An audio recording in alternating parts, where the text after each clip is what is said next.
Votre invité à présent dans la grande interview en direct sur Boursorama, c'est Michel Paulin. Bonjour. Bonjour. Directeur général d'OVH Cloud, leader européen du cloud, faut-il le rappeler, donc spécialiste des services informatiques dématérialisés. Début janvier, vous avez confirmé vos objectifs 2023 en matière de résultats financiers. Vous êtes toujours à l'aise avec l'évolution, encore une fois, du début d'année et quand vous voyez ce qui se passe aux États-Unis avec les déboires des banques américaines régionales et ces 500 milliards de dollars de capitalisation qui sont partis en fumée en quelques jours pour le secteur bancaire, ça ne change rien à votre plan de marche, à vos objectifs? Écoutez, on va publier nos résultats du premier semestre dans un mois, donc je ne vais pas préempter quoi que ce soit en termes d'annonce. Je pense qu'aujourd'hui, effectivement, l'environnement, quand on voit ce qui se passe, c'est toujours un environnement qui est complexe. En revanche, je pense que nous avons un plan extrêmement solide aujourd'hui, basé sur des piliers forts pour poursuivre notre croissance et notre croissance rentable, qui nous permet de continuer à investir, à innover et à nous développer dans l'ensemble des domaines sur les 4 continents sur lesquels nous sommes présents. Donc oui, nous avons aujourd'hui une confiance. Pourquoi cette confiance ? Le premier point d'abord, c'est parce que le marché du cloud aujourd'hui répond à une demande qui continue pour les entreprises dans leur transformation digitale. Et donc on est absolument convaincu aujourd'hui qu'OVH Cloud, indépendamment de tout autre facteur, est sur un marché qui continuera à croître pour les nombreuses années qui sont en face de nous. Donc ça, c'est un premier point. Deuxième point, c'est que je pense qu'OVH Cloud a des attributs et des piliers aujourd'hui qui font que nous sommes aujourd'hui confiants sur notre plan de déploiement. Le fait qu'aujourd'hui nous sommes le leader européen, comme vous l'avez dit, le plus gros acteur européen. Le deuxième aujourd'hui, c'est qu'on voit que la donnée qui est au cœur des vies de tout le monde, personnel, professionnel, devient aussi un enjeu de souveraineté, de protection. Et OVH Cloud, par son positionnement qui fait que nous sommes immunisés aux lois extraterritoriales, qui fait qu'aujourd'hui nous garantissons que nous ne touchons pas aux données des clients, ne sommes pas en compétition avec nos clients, a un positionnement qui aujourd'hui, que ce soit en France, en Europe, mais on le voit bien, au Canada, même aux États-Unis, avec les affaires avec TikTok, en Inde, en Corée, au Japon, aujourd'hui font sens. Et donc c'est pour ça qu'on pense qu'on a des piliers forts.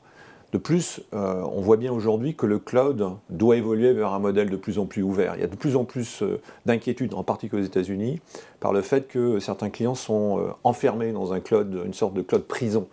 Et OVH Cloud a toujours milité et a toujours implémenté des solutions qui étaient ouvertes, réversibles, interopérables. Donc c'est pour ça qu'on est confiant qu'aujourd'hui... C'est ça qui vous différencie, encore une fois, des autres grands mastodontes du cloud?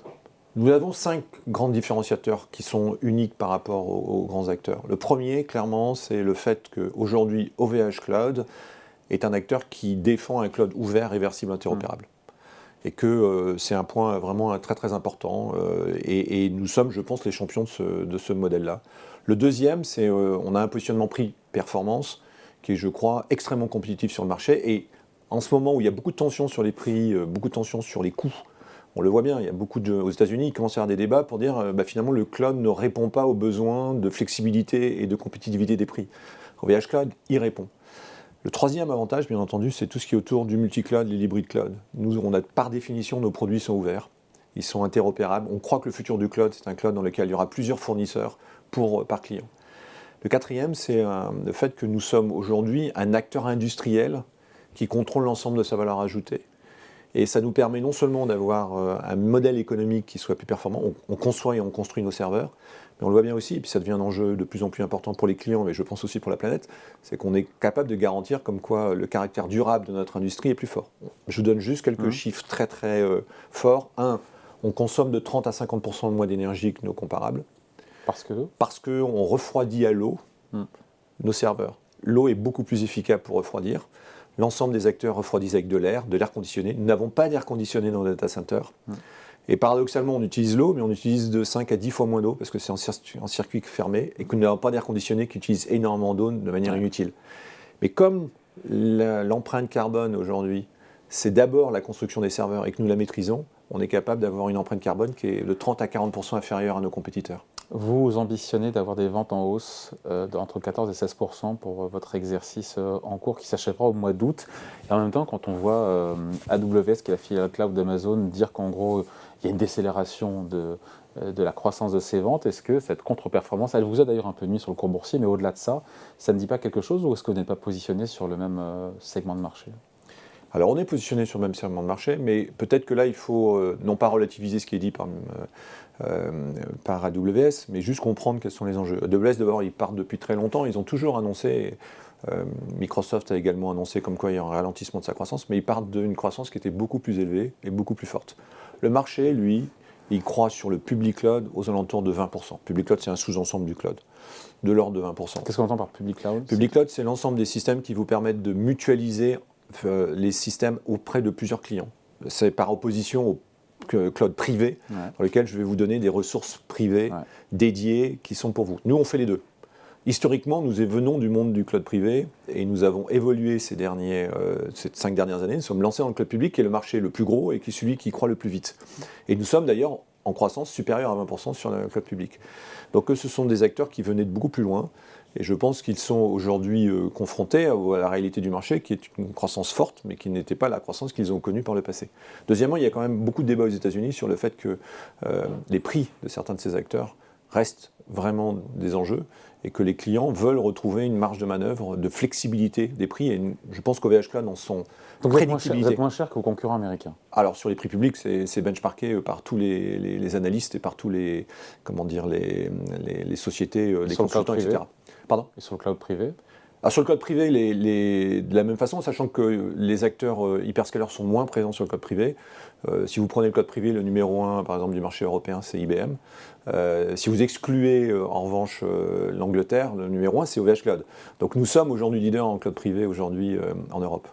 Donc cette question, on a déjà dû vous la poser, hein. Face aux mastodontes américains, il y a de la place pour OVH Cloud, assurément?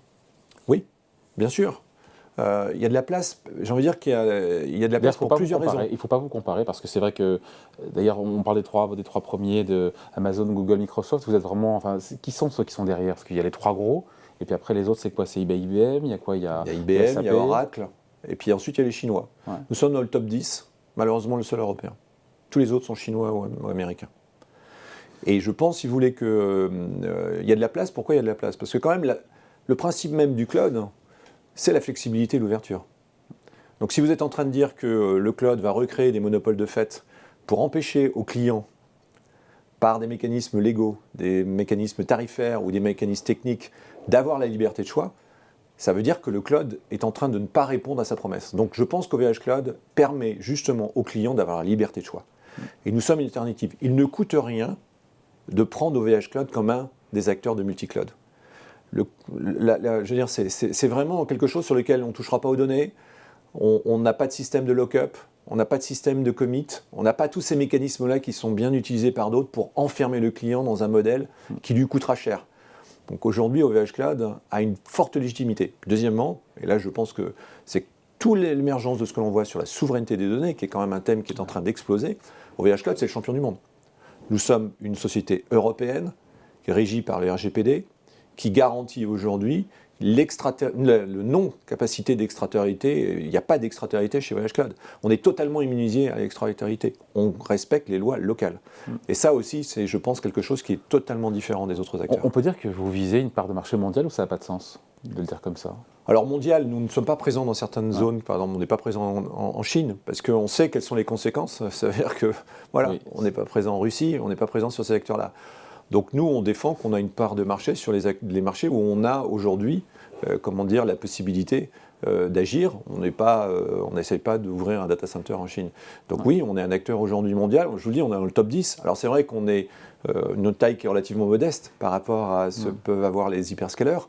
Mais en revanche, on pense qu'aujourd'hui, on a tous les arguments pour continuer à croître, accélérer notre croissance et être capable de proposer une alternative qui a tous les attributs d'innovation et des bénéfices du cloud. Ouais, avec une banque européenne d'investissement qui vous a octroyé un prêt fin 2022 de 200 millions d'euros, argent qui va servir à implanter 10 nouveaux data centers, non pas en Chine, mais sur le continent, d'ici 2024, c'est ça? Tout à fait. On a un plan aujourd'hui, dans les 18 prochains mois, d'ouvrir 12 nouveaux data centers. Vous en avez combien aujourd'hui? On en a 33. Ouais. 33, on va avoir 12 nouveaux data centers qui vont être implémentés, une grande partie en Europe, mais je peux vous annoncer un peu en scoop, dès demain, nous allons ouvrir un nouveau data center à Bombay, en Inde pour montrer aujourd'hui. On a aujourd'hui des data centers à Singapour, on a des data centers à Sydney, et on va avoir une nouvelle région qui va s'ouvrir. Donc pour nous, ça montre, et si vous regardez aujourd'hui le marché indien, c'est un marché qui a mis des nouvelles régulations et des nouvelles normes de protection des données, et donc une partie des données doivent rester en Inde, et c'est pour cela aussi que l'on voit qu'il y a pour OVH Cloud une opportunité très forte de se développer à l'international. À horizon 3-5 ans, OVH Cloud en est où? Je sais que c'est très loin, surtout quand on voit tout ce qui se passe au quotidien, évidemment. Et donc, d'ailleurs, c'est compliqué de naviguer avec autant d'incertitudes et de garder le cap. Le cap qui est le cap du milliard d'euros de chiffre d'affaires en 2024, qui sera important l'an prochain pour vous, ce cap-là. Oui, on pense qu'aujourd'hui, nous sommes sur une trajectoire qui nous permettra d'atteindre ce cap. À 3-5 ans aujourd'hui, OVH Cloud, nous l'espérons, avec Octave, Octave qui est le fondateur, qui est encore l'actionnaire largement majoritaire du groupe, c'est d'être l'alternative crédible en termes d'innovation, en termes de solutions, pour proposer un cloud qui soit un cloud à la fois compétitif en termes de prix, mais également qui soit un cloud ouvert et réversible. Vous êtes le seul acteur à proposer ça aujourd'hui? Nous ne sommes pas le seul, mais nous sommes le seul à avoir cette taille. Donc, comme je l'ai dit, on est le plus gros européen. Le deuxième plus gros, c'est un Allemand qui s'appelle Eisner. Il est 2 fois plus petit qu'OVH Cloud. Donc vous voyez, aujourd'hui, on voit les enjeux de taille. Avec de la recomposition possiblement, ou tout ça en croissance organique, ou pourquoi pas aussi en croissance externe? Nous avons toujours indiqué au marché que, et je veux dire que c'est d'autant plus d'actualité avec ce qui est en train de se passer, que nous sommes rentrés en bourse pour pouvoir avoir notre plan de financement sur les 5 prochaines années. Donc nous sommes financés, on n'a pas ces problèmes concernant d'autres sociétés du tech où il y a des enjeux de financement. Nous, on n'a pas ces problèmes de financement. Notre plan de développement aujourd'hui est très bien financé. Vous avez parlé de la BEI, mais avant, on avait à la fois une augmentation de capital lors de l'introduction en bourse, plus une capacité de prêt qui nous permet aujourd'hui de financer l'ensemble de la croissance de OVH Cloud pour les 5 prochaines années, enfin les 4 qui restent. Mais en plus, nous avons toujours indiqué que nous serions opportunistes s'il y avait eu des recompositions ou des acquisitions à faire. Nous avons fait 4 acquisitions ces 3 dernières années, et donc nous pourrons continuer, bien entendu, à faire d'autres acquisitions si l'opportunité se fait. Mais il n'y a rien dans bien entendu, des acquisitions qui créent de la valeur. Évidemment, c'est mieux. On parle de la bourse, justement.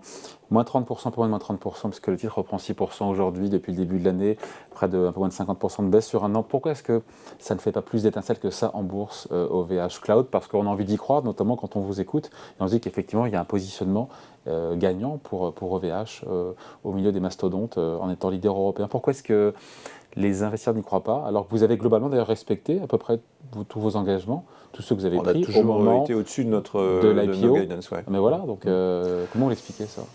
Écoutez, si vous regardez tous nos comparables, si vous prenez par exemple peut-être la société qui est la plus comparable, parce que les grands hyperscalers qui sont aussi très touchés, on l'a vu, même les grands hyperscalers ont été extrêmement touchés par le marché récemment. Si vous prenez Digital Ocean par exemple, qui est une société qui a fait une IPO quelques mois avant nous au Nasdaq, ils ont encore plus touché. Je pense qu'il y a aujourd'hui beaucoup de réticence sur le domaine de la tech, de beaucoup d'investisseurs.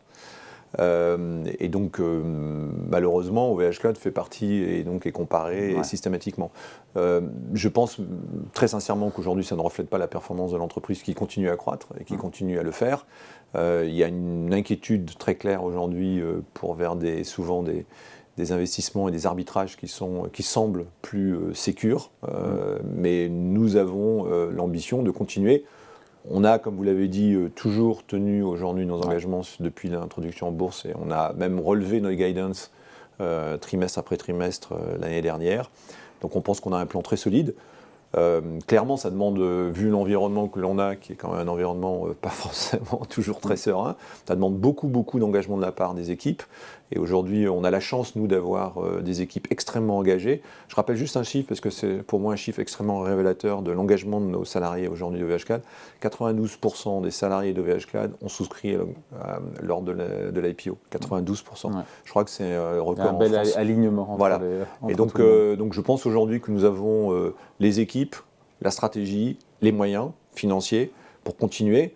Et puis, alors qu'est-ce qu'il faut pour inverser la tendance, Michel Paula? Qu'est-ce qu'on dit aux investisseurs qui nous regardent éventuellement pour leur donner envie d'investir dans OVH Cloud et d'y croire?